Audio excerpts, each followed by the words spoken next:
In the movie The Secret, I quoted Dr. Wernher von Braun, who is considered by many as the father of the space program. He said, the natural laws of this universe are so precise that we don't have any difficulty building a spaceship, sending people to the moon, and we can time the landing with the precision of a fraction of a second. He also said these laws must have been set by someone. And you know, it's strange. It's not that long ago when science and religion were really considered antagonistic. That's not so today. It's looked at it now, one studying the cause and the other studying the effect. And von Braun said, after studying the spectacular mysteries of the cosmos for many years, he had arrived at the firm conviction that there is a God. I see the laws as God's modus operandi. It's how everything happens. The Secret was based on the concept of law of attraction. And because the movie went viral, it was all over the world, everyone everywhere was talking about the law of attraction. People writing books on it that don't really understand it, people speaking on it that many of them advertise their ignorance when they talk about it. I'm of the conclusion that attraction is not really understood in any depth by most people. Now, I've studied this every day for 50-some years. And I can assure you, attraction is a law, but it's a secondary law. The primary law is the law of vibration. The law of vibration is one of the basic laws of the universe. It decrees that everything moves, nothing rests. We literally live in an ocean of motion. Do you know that everything is an expression of the same thing? The leaves, the tree, the cement, the body, the clothes. It's all energy at a different rate of vibration. You see, your body is a molecular structure in a very high speed of vibration. Your brain is an electronic switching station.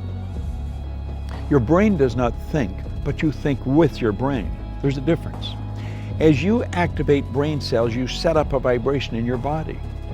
For me to just move my hand like that, I had to activate brain cells or my hand wouldn't have done it. If a person's had a stroke, where the blood just stops going to a section of the brain, those brain cells become dead. The movement in the body, in that part of the body that is controlled by those cells, stops.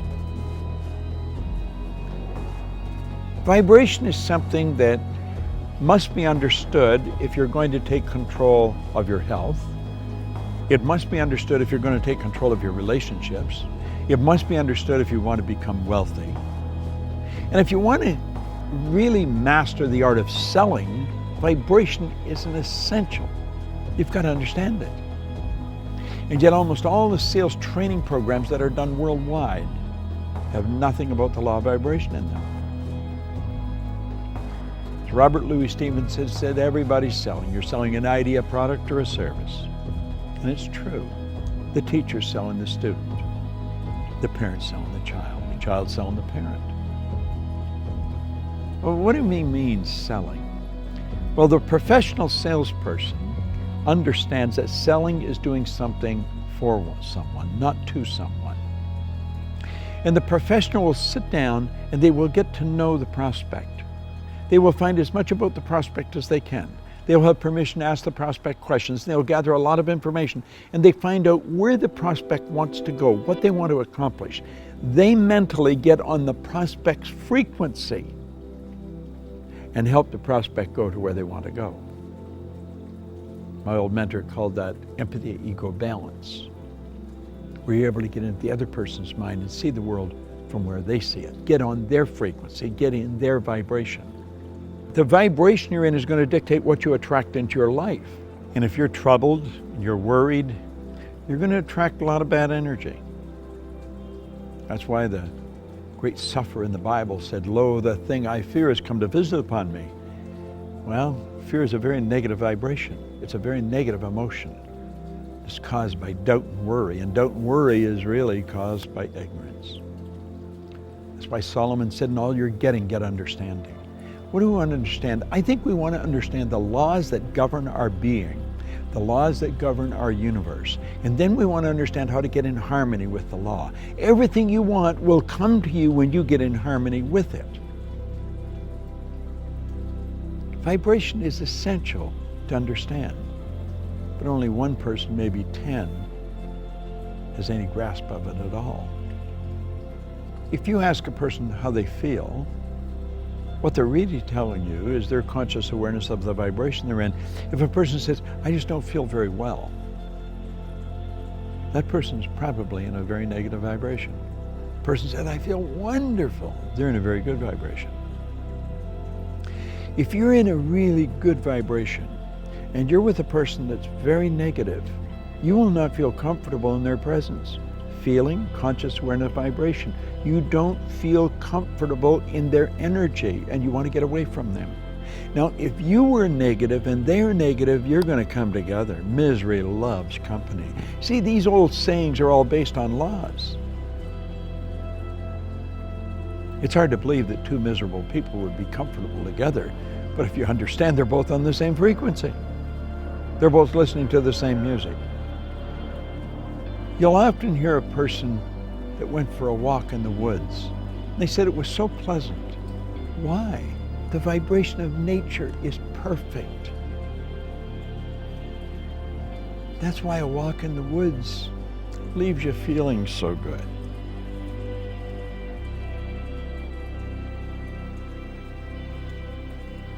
What do you understand about the law of vibration? That's a good question to ask yourself. I'm going to give you a small exercise. The next time you're around a person that's complaining about anything, or that obviously it doesn't feel very well, start changing the subject. Start talking to them, about something good about them.